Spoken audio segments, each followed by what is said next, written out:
Today is March 12th, 2022. Welcome back to the Panda and History channel. The Russia invasion to Ukraine has gone on for more than 3 weeks. Tens of thousands of people have lost their lives and millions lost their homes and become refugees. I'm condemning the war and any people or country that have caused this war to happen. 4 rounds of peace talks have went through and the fierce fighting still continues on the ground. This war is certainly getting larger. It has gone beyond the battlefield in Ukraine. At the same time, there are also a cyber warfare, a state-sponsored misinformation war, an economic war around the world. Today, I'm going to talk about the economic war that is going on right now between Russia and the Western world, not only because it is more relevant to all of us by impacting the food and fossil fuel supply and prices, but also it demonstrates a degeneration of human civilization and testifies the pessimistic future I predict that lies before humankind. Many people may not have even paid attention to the economic warfare, and most of them think it has nothing to do with us in the West. It actually is very much relevant. I will explain below in details. Many countries and corporations have joined the economic war and put up sanctions against Russia. The news agency Reuters maintains a checklist of such sanctions. This list is very long and it includes sanctions from both countries and big global enterprises, and the list is growing day by day. These countries and companies are actually declaring an economic war at the global scale, targeting Russia and its people. If you look back in all the wars in the past centuries, the First and Second World War, Korean War, Vietnam War, Gulf War, Afghanistan War, this Ukraine war certainly is different. Never have we seen big international enterprises take center stage of a war, or in other words, used as weapons in the war, let alone to indiscriminately targeting Russia's civilians to try to affect the outcome of the war. Let's take a look at the sanction list from Reuters. At the country level, you will see EU and some biggest European countries like France, Germany, Italy put economic pressure on Russia. US, Canada, Australia and others announced travel bans, asset freezes on wealthy Russian individuals. UK imposes asset freezes on Chelsea owner Abramovich, Rosneft boss Sanction. Among this, most notably, Switzerland bans transactions with Russian central bank, freezes its assets overseas. It also bans export that could contribute to Russia's military and technological enhancement. Switzerland adopts EU measures regarding Russian banks' access to SWIFT and assets of prominent Russian wealthy individuals. Switzerland has thus abandoned the longest policy of military neutrality in the world. It has not participated in a foreign war since the neutrality was established by the Treaty of Paris in 1815. By freezing Russian assets in Swiss banks, it also violated its most important principle of protecting the private assets of individuals. At the company level, dozens of global corporations took actions and joined the sanctions against Russia. These companies are across different industries: food industry, automobile, consumer goods, financial firms, internet, on and on. We don't have time for all of them. Let's just look at a few of the top global companies and see how much they have been involved in this war. McDonald's, the world's largest fast food chain, is one of the first food company to announce it would temporarily shut its 850 restaurants in Russia due to the country's invasion of Ukraine. McDonald's owns 84% of its Russian locations and hire over 62,000 employees in Russia. According to the CBS News, McDonald's made this decision when facing boycott calls and a plea from a large investor. Pay attention, plea from a large investor. That's interesting. The capital is now the visible hands that controls this international franchise. If you look closely, McDonald's decision follows a plea by the New York State Pension Fund. State pension, is it a government agency? CBS News said that the pension fund, with an estimated $280 billion in assets under management as of the end of 2021.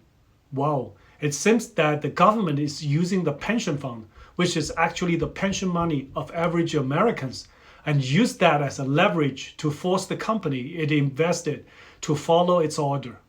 In this case, declare war on Russian people. Do you see the issue here? I know a thing or two about how state-owned companies in China buy the CCP. What surprised me is how a fast food chain store in America is actually a state-invested and owned agency, and it can be used as a weapon in economic warfare. According to the state comptroller, Tom DiNapoli, who wrote to McDonald's, quote, pausing or ending McDonald's business operations in Russia would address various investment risks associated with the Russian market and play an important role in condemning Russia's role in fundamentally undermining the international order that is vital to a strong and healthy global economy, unquote. Who is eating in McDonald's in Russia? Who started the Ukraine invasion? Even a school kid can tell the people and the dictator apart. On what basis can you stop the food supply in Russia? Is this part of Western civilization? Russians don't deserve to live alive because their dictator waged a war? Amnesty accused of Russia of committing indiscriminate attacks during the invasion of Ukraine. But does anybody accuse McDonald's and these Western companies of indiscriminate attacks to Russian people?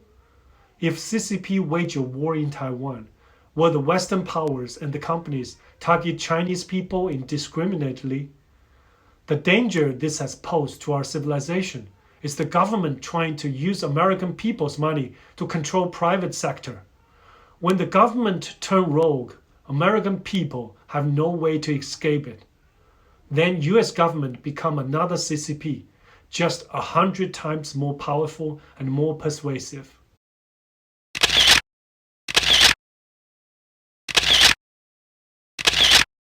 After looking at food industry, let's look at information technology. The first company is Microsoft. Microsoft is $2.25 trillion company after Apple. While Apple also sanctioned Russia and paused all product sales in Russia, Microsoft certainly had more impact on the war so far. Microsoft is a platform company. Its Windows operating system take up 75% of all desktop OS market share. Many government agencies around the world are using Microsoft PCs and Windows operating system. Windows OS is the most cyber-attacked system in the world. Microsoft has a department dedicated for cybersecurity. It also has a Bing search engine that has 30% of market share.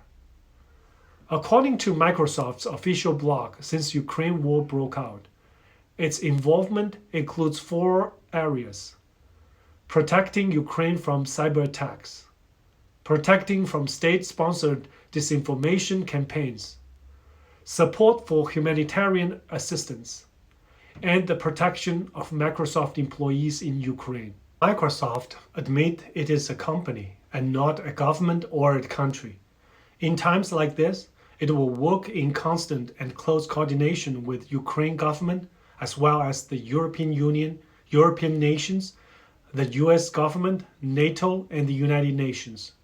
Microsoft also gave an example how Microsoft's Threat Intelligence Center, MSTIC, detected a new round of offensive and destructive cyber attacks directed against Ukraine's digital infrastructure several hours before the launch of missiles and movement of tanks on February 24th. Within 3 hours of this discovery, Microsoft detected this new exploit and added signature to its Defender anti-malware service.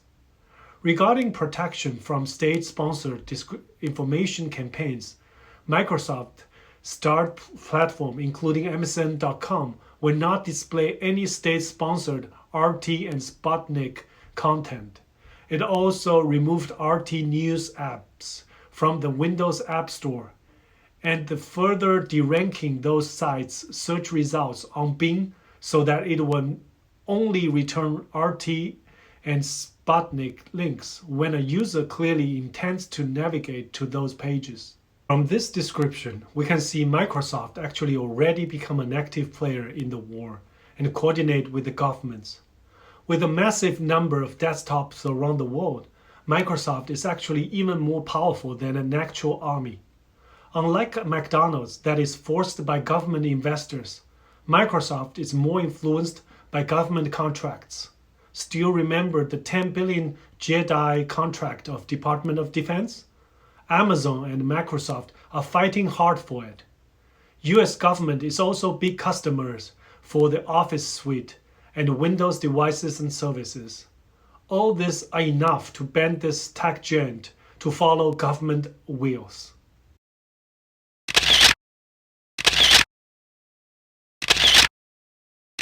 Similar to Microsoft, Google's Threat Analysis Group, TAG, has been focusing on the safety and security of Google users in Ukraine and the surrounding region to help them access and share important information. TAG has observed activities from a range of threat actors, including some hack organizations like Fancy Bear and Ghostwriter.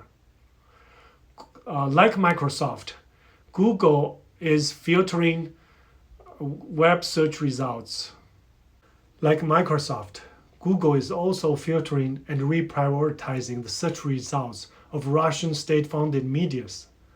According to Google's blog, it significantly limits recommendations globally for a number of Russian state-funded media outlets. In Europe, Google removed apps from Russia state-funded media and removed RT and Sputnik from Google search results in European Union according to EU's regulation.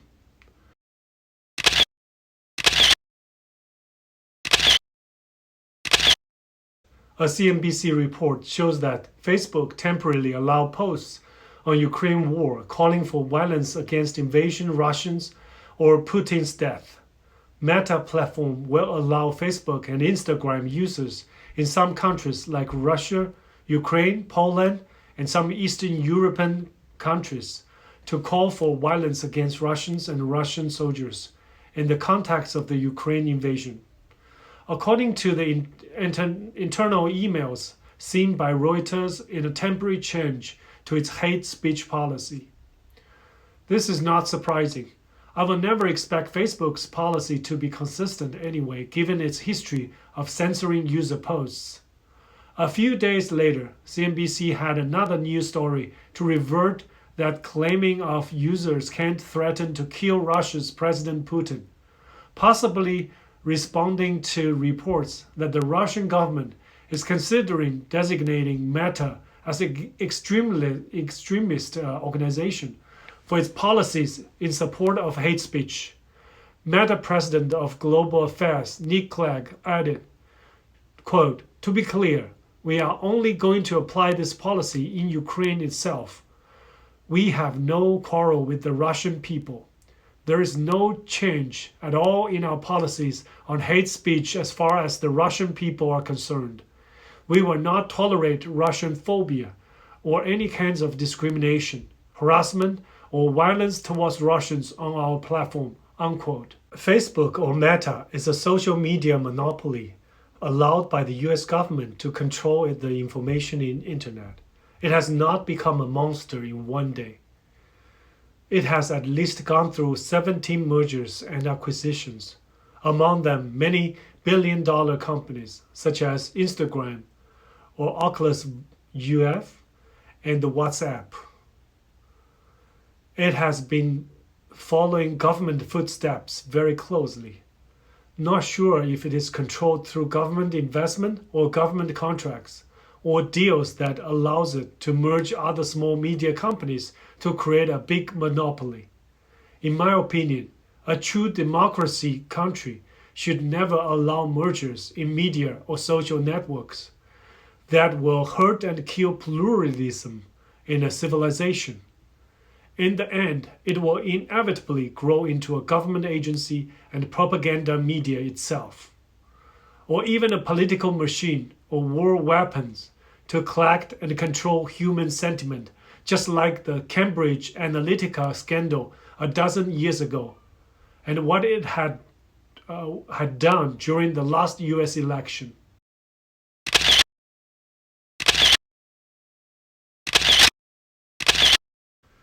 During the Ukraine war, many of the basic infrastructure, including the internet services, in Ukraine have been destroyed by invading Russian troops.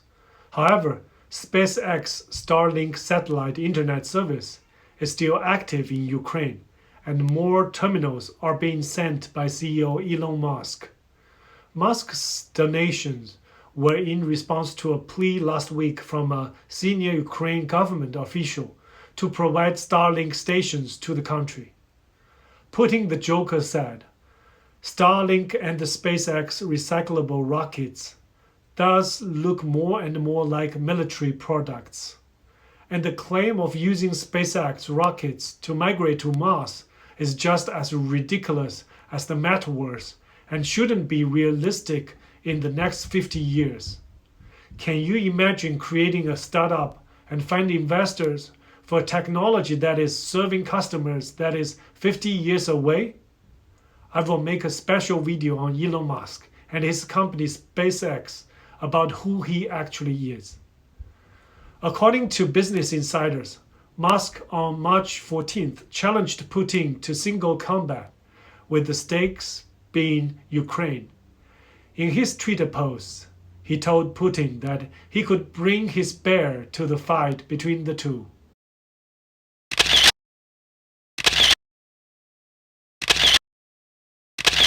Now we have a look at a few trillion-dollar monopolies in the Western world. These global enterprises are no longer the product of free market and traditional capitalism. They are highly monopolized oligarchs that can wage a full-scale economic war at any target on this planet. When they start targeting civilians in Russia, they have already abandoned the principles of Western civilization. They become even more dangerous or monsters to our civilization than both the Russian invaders and the state-owned companies in socialist China, because of their size and how they control the most important resources and infrastructures of the world. You might have heard the name Huawei, a Chinese firm and the largest telecom equipment manufacturer in the world, who was alleged to pose security threat to Western countries that might leak information to Chinese government. In May 2020, the US government issued a new sanction that further restricts Huawei's ability to produce important products using US technologies or software. And UK is removing all Huawei products from its telecommunication infrastructure. Then, the executive of Huawei, Meng Wanzhou, daughter of the founder of Huawei, was arrested at the Vancouver International Airport by Canadian police in 2018 and was finally released after 3 years of court battle. Huawei probably is not as powerful as any of the companies in the sanction list. By simply counting the global enterprises involved in the sanction list from Reuters and adding up their current market value from the date of March 15, 2022, the total market value is more than $10 trillion. If it is a country, it will be the third most powerful country in the world, second only to US and China. The liberal democracy is based on the free market and its invisible hand. Now it is controlled by the visible hand of the global monopolies that comply with the US government. The US government can wage an economic warfare with its army of monopolies to launch coordinated attacks on any country and any people. They will abandon the basic principles of Western civilization. This is not a threat to democracy world, but rather the nail on the coffin of the liberal democracy in US. It's not an exaggeration that our Western civilization is at its crossroads. There are many red lines have been crossed in the Ukraine war. Here are three most worrying new trends. First, big global companies join the war and indiscriminate attack civilians trying to affect the outcome of a war.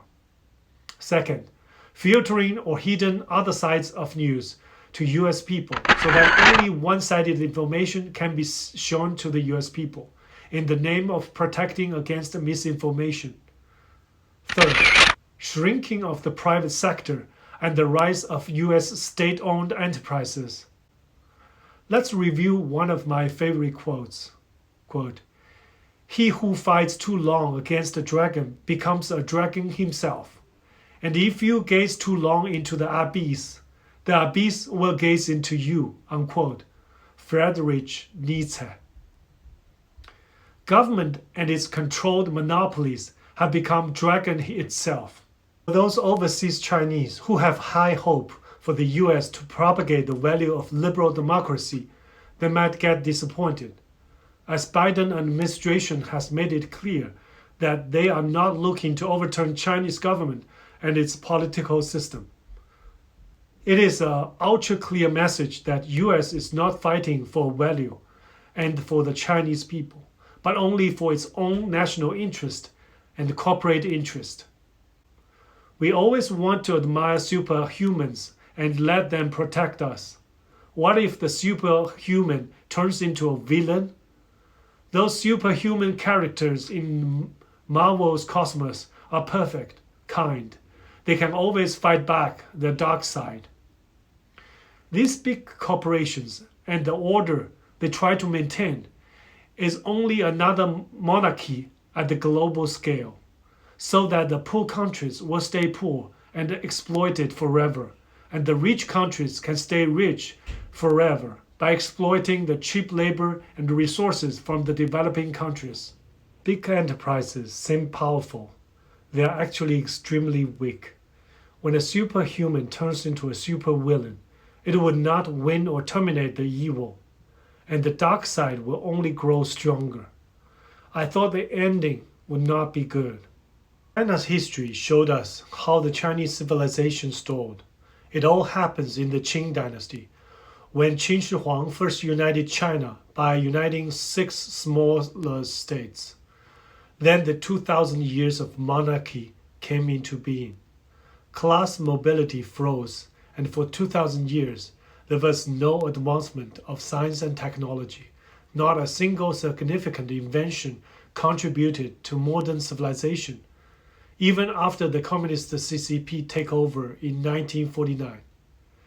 If US and the global enterprises monopolize all the industries and countries through globalization and finally lost all the competition, the Western civilization will find its doom as well. If you like this topic, please share and subscribe. Thank you.